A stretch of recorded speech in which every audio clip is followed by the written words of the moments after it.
कहानी, वृद्धा की भक्ति और श्री राम की परीक्षा। बहुत समय पहले की बात है।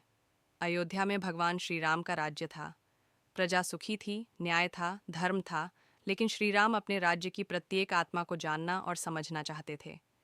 एक नगर के बाहर छोटी सी कुटिया में सुशीला नाम की एक वृद्धा अकेली रहती थी।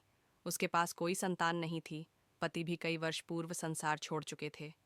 पर एक चीज उसके पास थी, अटूट भक्ति। वह प्रतिदिन तुलसी के पत्तों से भगवान श्री राम को अर्पण करती और कहती, राम मेरे पुत्र हैं, वह कभी मुझे अकेला नहीं छोड़ सकते। सुशीला के पास खाने को कम होता, पर हर दिन तुलसी दल और मिट्टी से बनी एक छोटी सी मूर्ति पर जल चढ़ाकर राम का नाम जपती रहती। भगवान श्री राम ने उसकी भक्ति की खबर सुनी और वेश बदलकर एक ब्राह्मण बनकर उसकी कुटिया पहुंचे।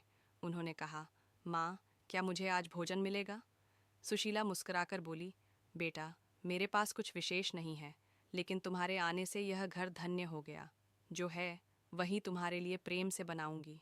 उसने झोंपड़ी के कोने से थोड़ा सा चावल और गुड़ निकाला और अपने हिस्से की रोटी भी उस ब्राह्मण को दे दी। वह भूखी रह गई, पर संतोष था कि अतिथि भूखा नहीं गया। जब ब्राह्मण भोजन कर चुका तो उसने मुस्कुराकर पूछा, माँ, तुम राम से क्या चाहती हो? वृद्धा की आंखें भर आईं। राम मेरे बेटे जैसे हैं, उनसे कुछ नहीं चाहती, बस आखिरी सांस तक उनका नाम मेरे होठों पर रहे। तभी ब्राह्मण ने अपना रूप त्यागा और वहां वन स्वयं भगवान श्री राम प्रकट हो गए, दिव्य प्रकाश से चमकते हुए। सुशीला रो पड़ी, राम, तुम सच में आए? श्री राम ने आगे बढ़कर वृद्धा के पैर छुए और कहा, माँ, मैं तेरी भक्ति का ऋणी हूँ। तूने मुझे माँ का स्थान दिया, अपना निवाला दिया और बिना मांगे भी सब अर्पित कर दिया। आज से तू स्वर्ग में मेरे साथ रहेगी। वह वृद्धा राम के चरणों में ही शांत हो गई, चेहरे पर मुस्कान, मन में राम।